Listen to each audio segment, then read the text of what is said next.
In my 32 plus years, a lot of things had me reaching to grasp my sanity. Parenting, stress, bills, crappy games to review, all sorts of things. But today's game definitely fits the mold and is very reminiscent of the term. Today we're going to take a look at Eternal Darkness, SANITYS REQUIEM for the Nintendo Gamecube. While often overlooked, Eternal Darkness is right up there in the psychological thriller department as Silent Hill in my opinion, and is still one of the scariest games to this day and definitely holds up in that department.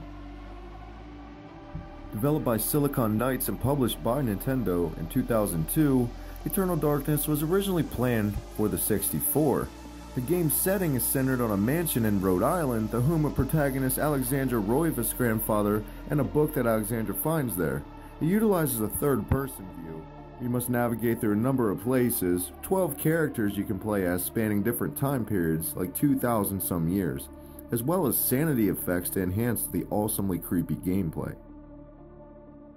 While looking for her grandfather to get back to the story through the mansion, Alex comes across the Tome of Eternal Darkness, and when she reads it, it throws her into the bodies of others that were cursed. It helps her find the mystery along the way as to who murdered her grandfather or what. There's a very diverse group of enemies in the game as well.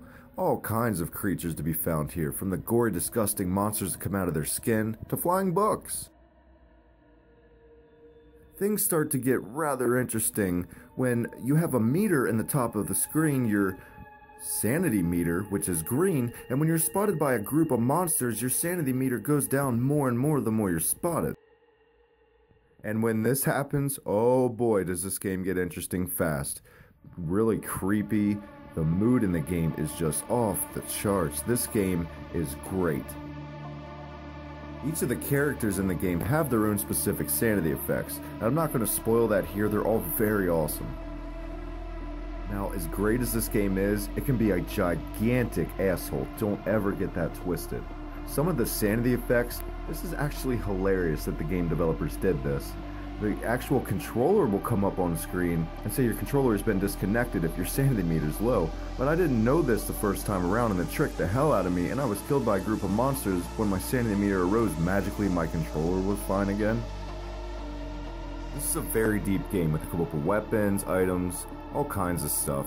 There's nothing wrong with this game at all. If you've played this game and you don't like this game, there's something wrong with you, obviously. This is one of the greatest survival horror games of all time, and the first game to ever take the point-and-click adventure concept and bring it to fruition. So there you have it. Eternal Darkness, SANITYS REQUIEM for the Nintendo Gamecube. One of the granddaddies of the jump scare games. And, to this day, it does still scare the living shit out of me. Check it out Hibiki QUICKIE next time. We're going to take a look at an old favorite, the SNES. Hey guys, you can follow me on Twitter at the HibikiTMD. Check out the HibikiTMD Facebook group for everything retro gaming, pro wrestling podcasts, and everything in between. Thanks for watching another video, and thanks for stopping by on HibikiTMD. Hey, what is going on here?